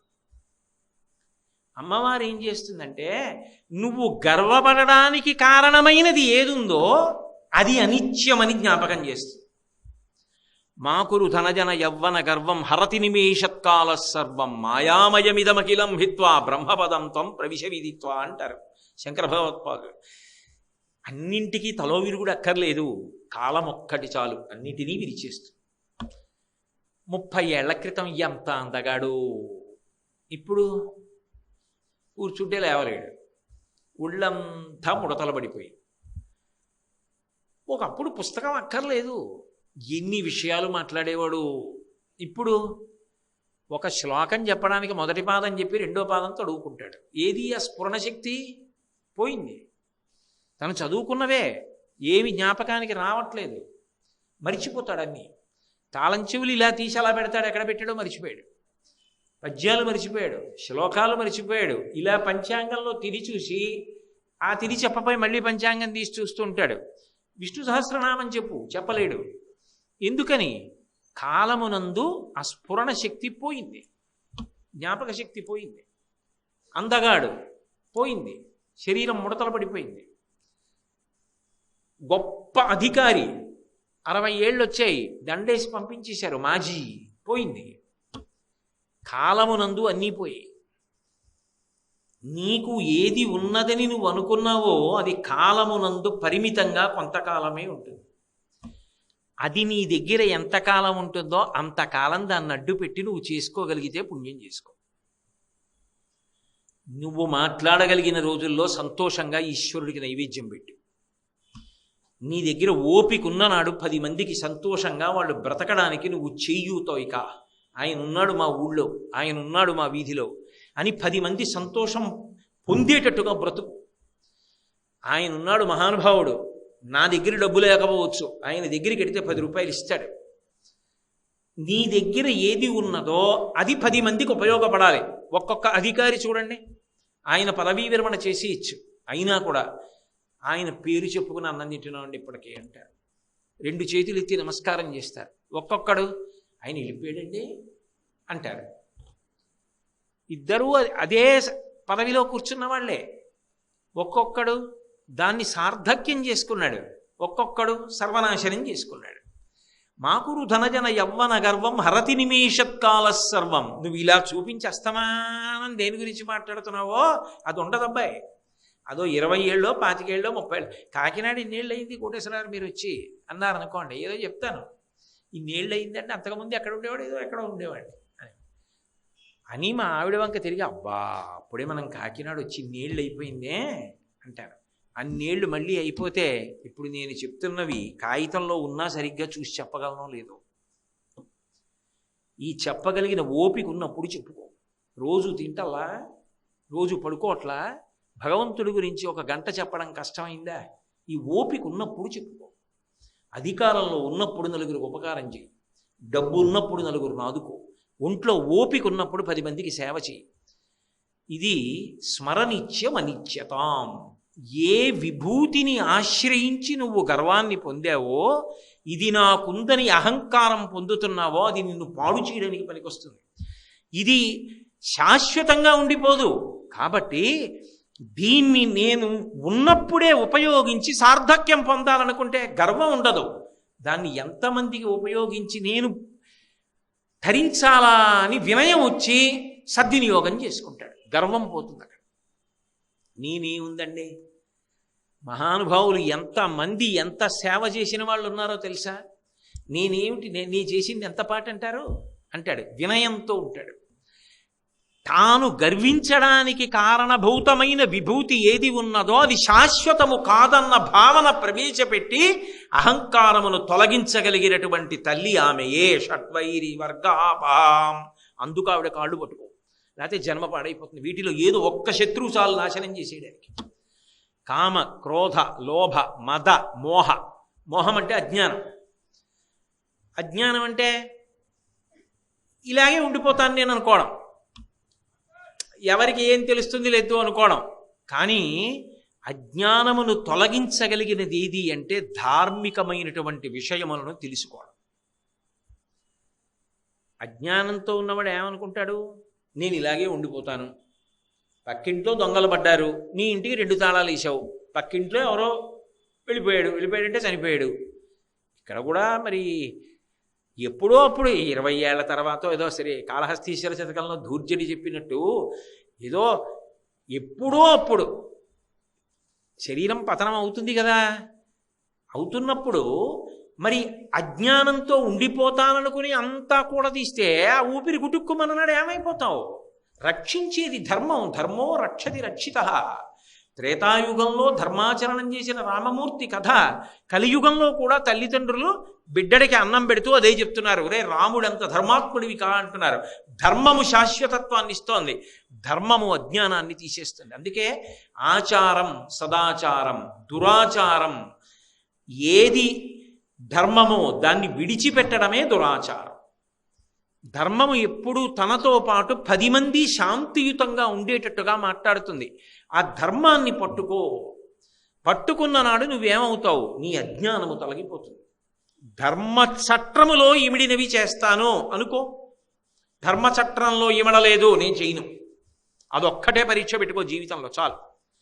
ఓ కోరిక పుట్టింది, పుట్టని, దానికి అలవాటు, అలా ఎప్పటి నుంచో పుడుతున్నాయి. కానీ ఇవాళ నుంచి ఓ ఓ నియమం పెట్టుకున్నా, మంచిదే. ఏమంటావు? పక్కింట్లో చిన్నపిల్ల ఒక్కతే ఉంది, తెలియక వడ్డాణం తీసి పక్కన పెట్టింది. ఏమంటావు? నీ మనవరాలకి వడ్డాణం లేదు, తెచ్చేయమంటావా? ధర్మచట్రంలో ఇముడుతుందా? ఇమడదు. నువ్వు అరిచి గీ పెట్టిన తేన వడ్డాణం మనవరాలు ఎట్టుకుంటుంది, నా బతుకు ఏమైపోతుంది, రేపొద్దున నా జీవుడు ఏమైపోతాడు, నోరు మూయి, నేను రాను. ఇదే భగవాన్ రమణులు అంటారు, కొన్ని కోట్ల జన్మలుగా మనసు చెప్పిన మాట వినడం నువ్వు అలవాటు చేసుకున్నావు. సాధనలో ఏదో ఒకనాడు మనసు చెప్తున్న సలహాలని ఎందుకు ఇలా చెప్తావని నిలదీసి అడగడం నువ్వు అలవాటు చేసుకో. అదే సాధన, అది ఉపాసన. కాబట్టి ఇప్పుడు ధర్మచట్రంలో ఇమడలేదు, నీ చేయను. ధర్మచట్రంలో ఇముడుతుంది, చేస్తాను. చక్కెర పొంగల్ తినాలనుంది, చేయించుకో ధర్మపత్నితో. చక్క నైవేద్యం పెట్టు, ఇంటికి వచ్చిన వాళ్ళకి ఇంత మధుర పదార్థం పెట్టు, ఎవరైనా పేదవాళ్ళని పిలిచి ఇంత చక్కెర పొంగల్ పెట్టి తినండి అమ్మా అని, మిగిలింది నువ్వు మీ ఆవిడ తినండి. ఎవరొద్దన్నారు? చక్కెర పొంగల్ తింటే తప్పని ఎవడు చెప్పాడు? ధర్మచట్రంలో ఇమిడింది, చెయ్యి. ధర్మచట్రంలో ఇమడదు, చెయ్యకు. అదే అజ్ఞానాన్ని తీసేస్తుంది. కాబట్టి అమ్మవారు ఏం చేస్తుందంటే, మోహము అజ్ఞానాన్ని తీసేయాలనుకున్నప్పుడు ధార్మికమైనటువంటి నిష్టనిస్తుంది. ఎందుకో ఎక్కడో ఏదో వింటాడు, అంతే మార్పు వస్తుంది. ధర్మచట్రంలో ఇమడనిది నేను చేయనంటాడు, అంతే. అదే అజ్ఞాన దాహకత్వం. ఆ ధర్మమే వాడిని చిట్ట చివరికి శాశ్వతుణ్ణి చేసి కట్లన్నీ విప్పేస్తుంది. ఒకటేనండి, అజ్ఞానముతోనూ చేస్తారు, ధర్మాన్ని పట్టుకున్నప్పుడు చేస్తారు. రెండింటికి తేడా ఏమిటో తెలుసా? ఒకటి కట్టేస్తుంది, ఒకటి ఇప్పేస్తుంది. ఇప్పుడు నేను తాడట్టుకొచ్చి దీన్ని ఇలా అన్నాను అనుకోండి, కట్టేశాను. ఇలా అన్నాను అనుకోండి, ఇప్పేశాను. ధర్మం ఇలా అంటుంది, ఇప్పేస్తుంది. మోహం కట్టేస్తుంది. ఆవిడ ధర్మాన్ని తెచ్చి పెడుతుంది, కట్లు ఇప్పేస్తుంది. మోహం మనం తెచ్చుకున్నది, కట్టేస్తుంది. మన ఏవ మనుష్యాణం కారణం బంధమోక్షయో షడ్వైరి వర్గాపహాం కామ క్రోధ లోభ మద మోహ మాత్సర్యం. మాత్సర్యం అంటే అవతల వాడికి పేరు వచ్చింది, ప్రతిష్ఠ వచ్చింది, ఏదో గౌరవాన్ని పొందాడు, లేకపోతే డబ్బు ఎక్కువ ఉంది, మంచి అధికారంలో ఉన్నాడు, ఏదో 10 మంది పొగుడుతున్నారు, చాలా బాగా రాస్తాడు, నాకన్నా మంచి నిర్ణయం చేస్తాడు. శ్లాఘించవలసినటువంటిది పోయి ఆయనని ఎలా పాడు చేద్దామనో ఆలోచన వస్తుంది. ఓ ఆలోచన రావడం మాట దేవుడెరుగు. ఆయన దుఃఖపడ్డాక వీడు సంతోషపడతాడు. అది మాత్సర్యం అంటారు. ఏమిటి వస్తుంది దానివల్ల? తాత్కాలికంగా మనసుకి ఓ సంతోషం కలిగితే కలగచ్చు. కానీ జీవుడు ఎంత పాపాన్ని మూట కట్టుకుంటున్నాడు. అందుకే అన్నిటికన్నా అత్యంత ప్రమాదకరమైనటువంటి శత్రువు మనసులోకి రాకూడనిది ఏది అంటే మాత్సర్యము. అయితే విచిత్రం ఏమిటో చెప్పనా?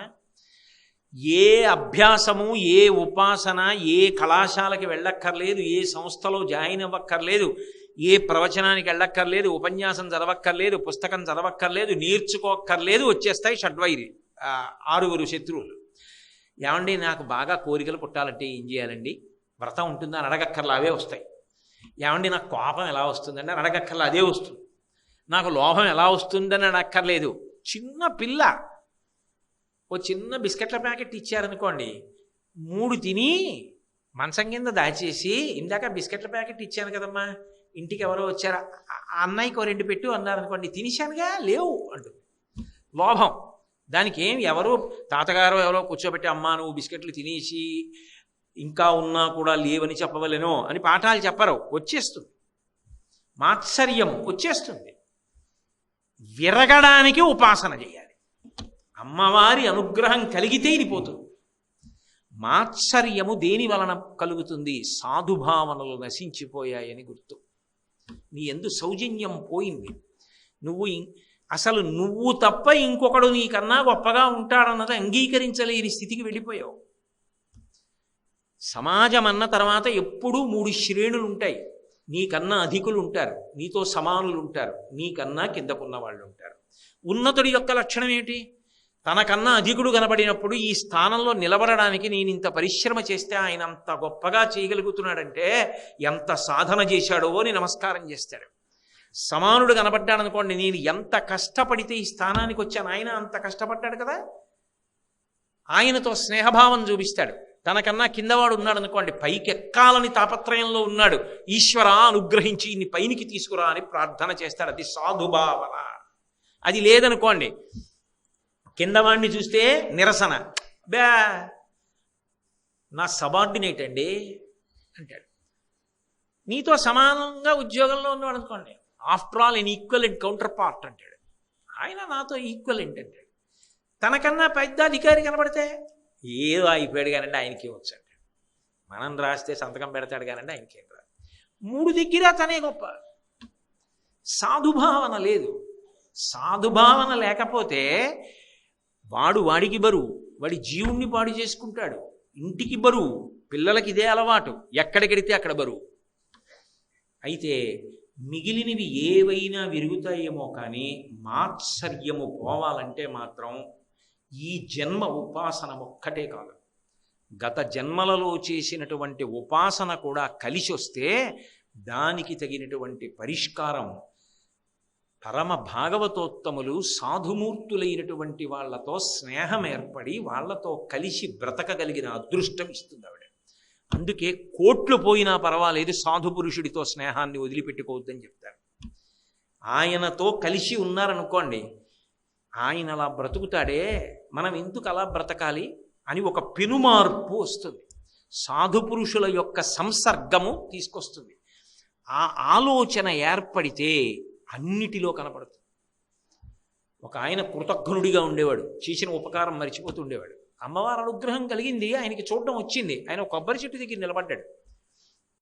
ఎవరో కొబ్బరి బొండాలు దింపుతున్నారు. దేనికన్నాడు, కడుపులో మంటగా ఉంది తాగుతారు. ఇంకొక ఆయన తాగుతాడు, దాహం వేస్తోంది తాగుతున్నాడు. పసిపిల్లాడికి పడుతున్నారు, అనారోగ్యంగా ఉన్నవాడికి పడుతున్నారు.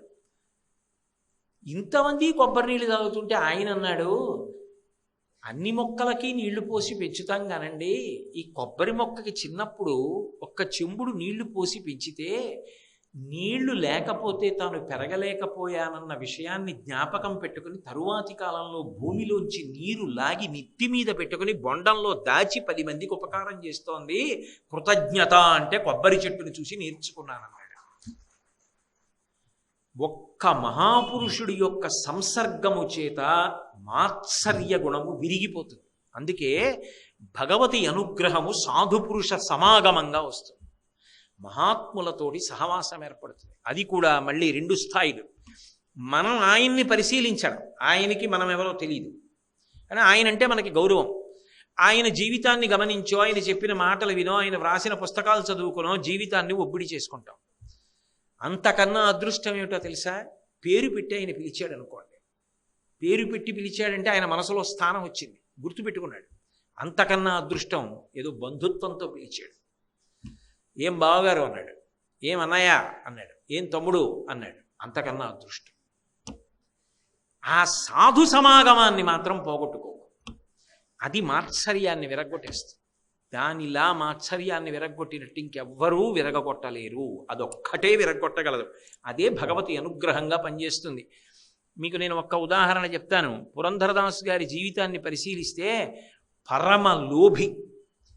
ప్రతిరోజు పాపం ఇంటికి ఒక బ్రాహ్మణుడు వచ్చి నా కొడుక్కి ఉపనయనం చేస్తాను, నా కొడుక్కి ఉపనయనం చేయడానికి డబ్బిమ్మంటే రేపురా మాపురా రేపురా మాపురా 6 నెలలు తిప్పాడు.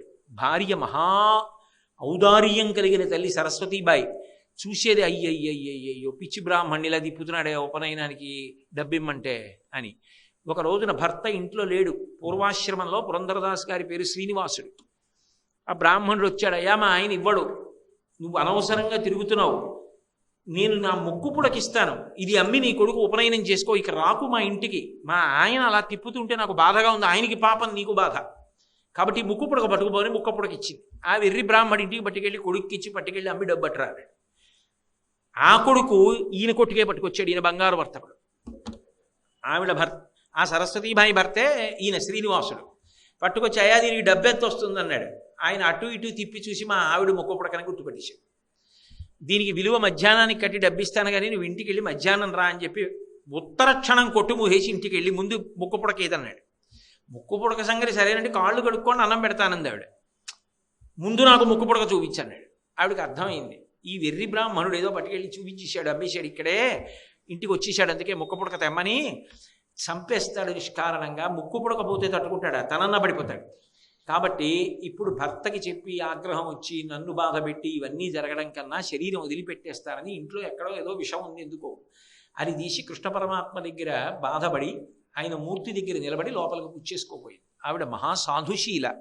ఆ విషంలో ముక్కు పుడక కనబడి భగవద్ అనుగ్రహం అనుకుంది. ఆ ముక్కు పుడక తీసి పట్టుకొచ్చి భర్తకిచ్చి ఇంత ఉద్వేగంలో ఉన్నవాడు తెల్లబోయాడు.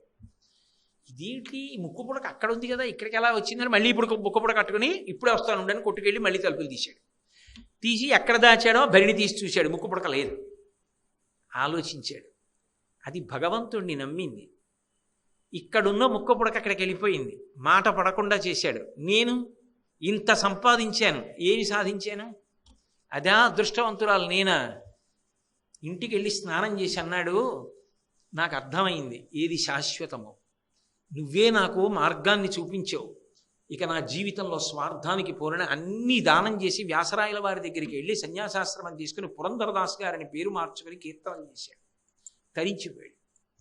ఎవరో కాదు, ఇంట్లో ఉన్న భార్య ఒక్క సంఘటన మార్చేసింది. పోయిందంతే మాత్సర్యమంతా, స్వార్థమంతా పోయిందంతే. అది తీసి ఇది పెడుతుంది, పెట్టి జన్మ తరింప చేస్తుంది. ఆ తరింప చెయ్యగలిగిన శక్తి, ఆ అనుగ్రహం ఉందే, అది రూపుదాలిస్తే శ్రీశైలం కొండ మీద భ్రమరాంబ. భావయే, మనసులో తలుచుకుని నమస్కరించు. శారదా నవరాత్రుల్లో ఆమె పూజలు చేయి, ఆమె అనుగ్రహం కలుగుతుంది. అంత గొప్ప తల్లి. షట్చక్రంతర సంస్థితాం, 6 చక్రముల యందు ఉంటుంది. రేపు సాయంకాలం 7 గంటలకి కలుసుకున్నప్పుడు ఆ విషయం ఏదో పరిశీలన చేద్దాం. మంగళాశాసన పరై పదాచార్య పురోగమై సర్వైశ్చ పూర్వైరాచార్యై సత్కృతాయాస్తు మంగళం. మంగళం కోసలేంద్రాయ మహనీయ గుణాత్మనే చక్రవర్తి తనూజాయ సర్వభౌమాయ మంగళం. ఉమాకాంతాయ కాంతాయ కామితార్థప్రదాయినే శ్రీగిరీశాయ దేవాయ మలినాథాయ మంగళం.